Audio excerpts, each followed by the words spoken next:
ហ្នឹងហើយបងប្អូនអរគ្នាសម្រាប់បងប្អូនដែលឆាតមកចង់លក់សัตว์លក់អីឲ្យខ្ញុំពេលខ្លះ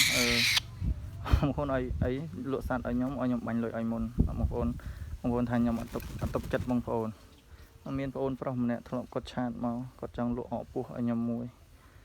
គាត់ថាឲ្យខ្ញុំបាញ់លុយទៅឲ្យគាត់មុនគាត់លក់តែ5-10រៀលទេហើយទៅគាត់ថាបើបងអត់បាញ់លុយឲ្យខ្ញុំអត់បាញ់លុយឲ្យគាត់មុនទេគាត់ខ្លាចផ្ញើសัตว์មកយើងបោកចុះនៅពេលដែលយើងផ្ញើលុយទៅឲ្យគាត់យើងអត់គិតថាគាត់ខ្លួនឯងហ្នឹងបោកខ្ញុំវិញយើងអត់គិតថាខ្ញុំខ្លាចគាត់បោកគាត់មិនដឹងជានៅឯណានៅឯណីប្រើ account យក account ស្រីយកមកឆាតមកលក់ឲ្យហើយឲ្យយើងបាញ់លុយឲ្យមុនគាត់ថាអាលុយ5-10រៀលហ្នឹងគាត់បោកទេខ្លាចគាត់បោកបាទ5-10រៀលណា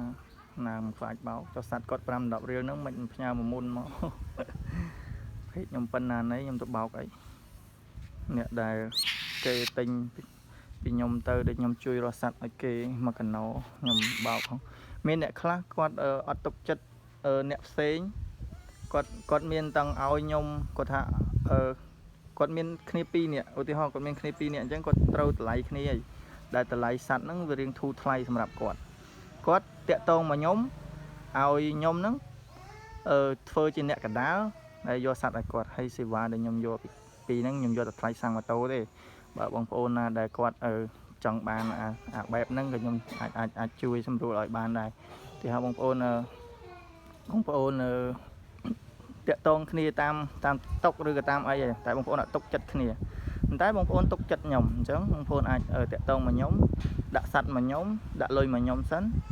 ហើយបន្ទាប់មកថាអូខេខ្ញុំជួយមើលសัตว์ឲ្យអីហើយបានសัตว์បានអីរៀងខ្លួនហើយខ្ញុំតម្លាក់សัตว์ទៅឲ្យវិញមកដាក់តែសេវាមកខ្ញុំផ្ញើអីឲ្យទៅវិញទាំងអស់អាហ្នឹងក៏អញ្ចឹងខ្ញុំធ្វើឲ្យអញ្ចឹងបានដែរសម្រាប់បងប្អូនមួយចំនួនដែលគាត់តាក់ទងមកអញ្ចឹងណាហើយខ្លាចមិនខ្លាចខ្លួនឯងបោកខ្ញុំមិនខ្លាចខ្ញុំបោកវិញពេកខ្ញុំប៉ុណ្ណាអីមើល comment មើល feedback ផងបងប្អូនអើយបាទវីដេអូនេះមានតែប៉ុណ្្នឹងឯងហើយបាយ